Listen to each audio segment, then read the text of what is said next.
Percaya atau enggak, sampai sekarang ini di dunia kerja masih ada aja orang yang bingung sebenarnya karir yang dia tempuh saat ini sudah tepat atau belum. Padahal kebingungan ini bisa dihindari kalau mereka itu sudah menentukan jalur karir mereka bahkan sebelum mereka masuk ke dunia kerja. Mungkin bisa ditentukan sejak dia itu di bangku sekolah, terutama yang SMK ya, yang nggak ngambil kuliah. Atau kalau kalian kuliah, di bangku kuliah kalian bisa juga menentukan jalur karir kalian mau kemana. Di episode kali ini gue pengen ngebahas beberapa alasan kenapa kita itu harus menentukan jalur karir kita sebelum kita masuk ke dunia kerja. Kira-kira apa aja alasannya? Mari kita bahas hanya di Opsiana Podcast. Menentukan jalur karir sebelum masuk ke dunia kerja adalah salah satu step yang cukup sering orang lewatkan.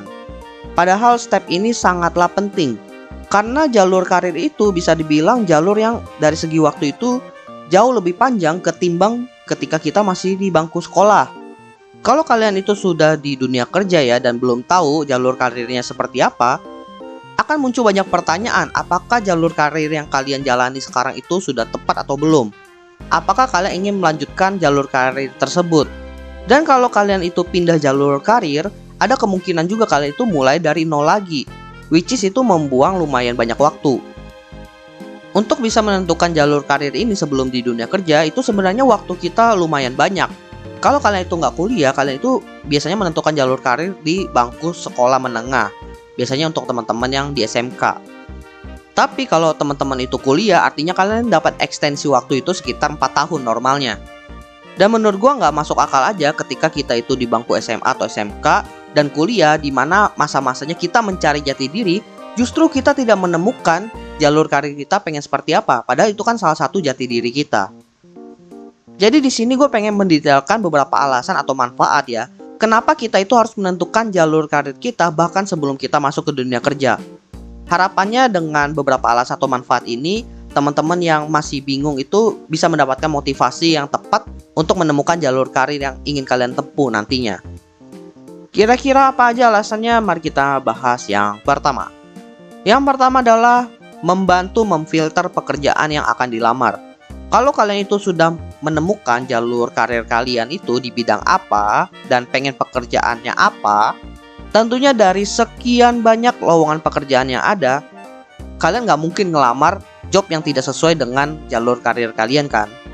Bahkan menariknya, kalau kalian itu sudah menentukan jalur karir kalian itu dari bangku sekolah atas atau SMA atau SMK, dan kalian itu ingin lanjut kuliah, kalian itu bisa memilih jurusan yang sesuai dengan jalur karir kalian.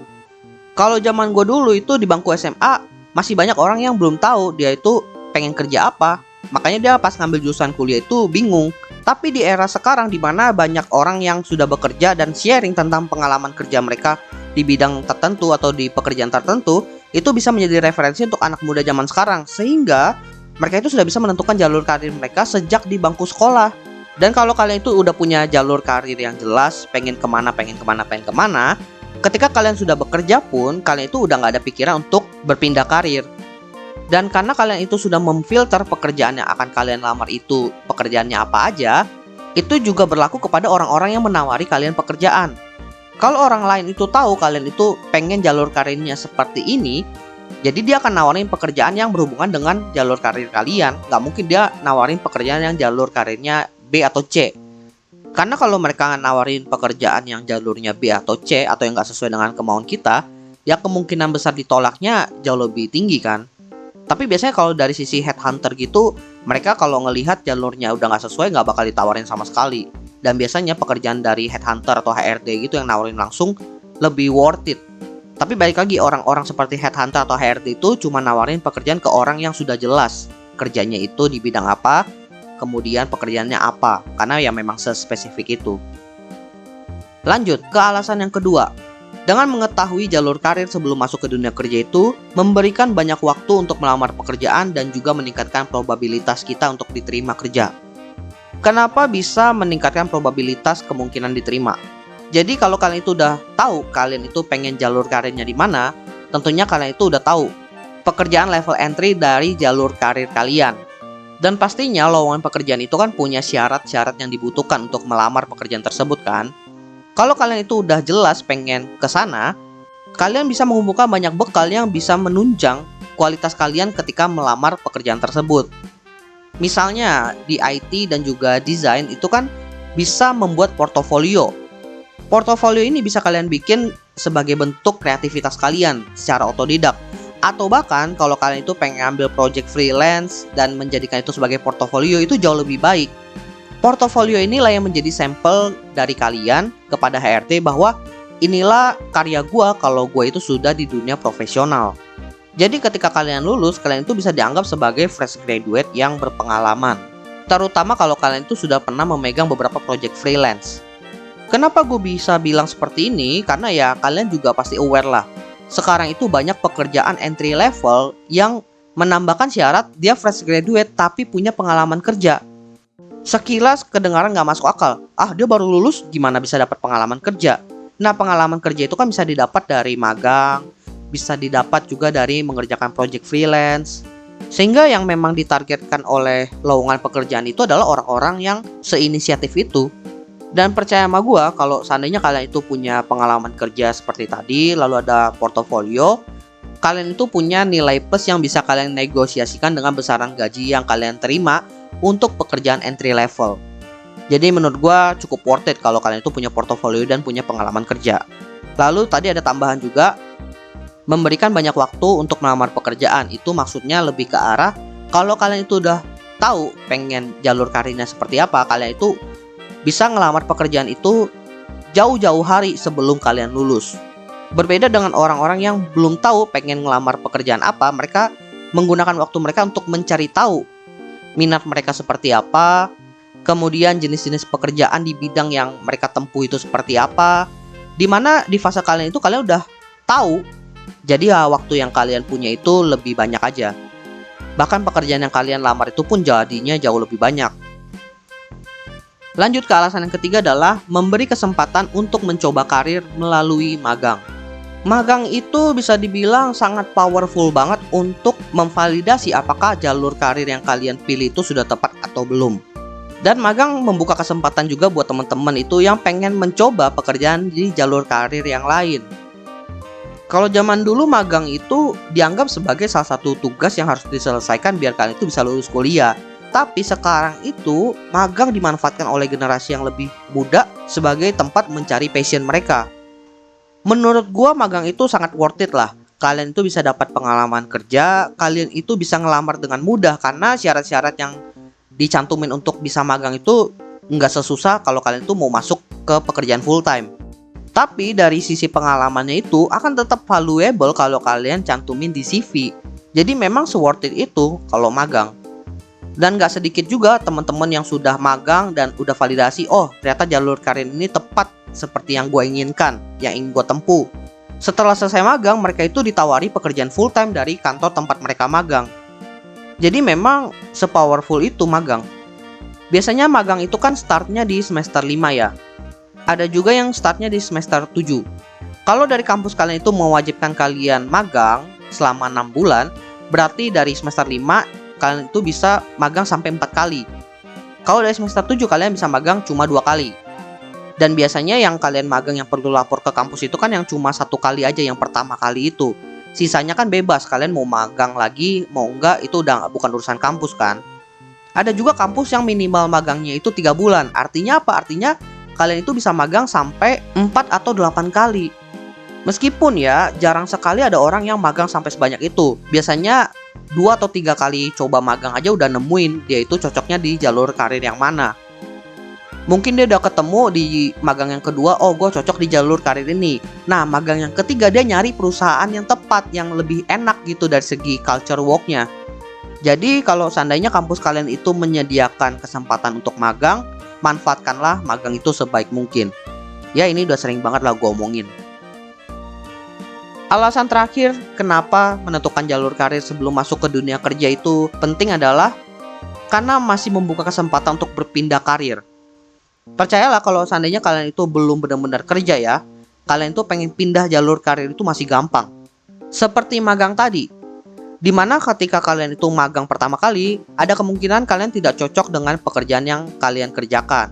Kemudian kalian coba lagi magang di jenis pekerjaan yang lain, masih belum cocok, lalu yang ketiga baru cocok. Meskipun kalian itu sudah magang 3 kali, ketika kalian lulus, kalian akan tetap dianggap sebagai fresh graduate. Cuma memang fresh graduate dengan pengalaman kerja.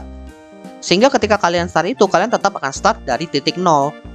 Pasti kalian itu udah familiar lah dengan istilah bahwa dunia kerja itu adalah tangga karir. Kenapa tangga? Karena jalur karir kita itu nanjak ke atas, selalu naik ke posisi yang jauh lebih tinggi.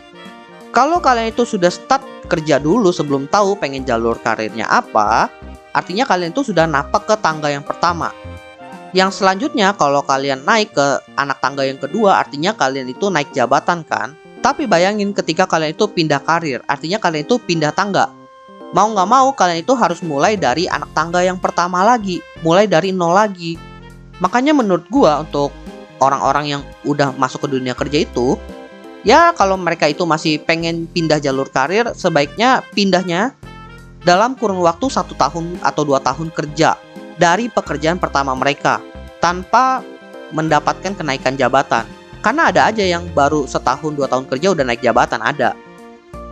Untuk waktu yang 1-2 tahun tadi itu lebih ke preferensi gue pribadi aja ya. Untuk orang lain mungkin ada yang jauh lebih panjang, ada yang jauh lebih pendek. Ya itu masing-masing lah.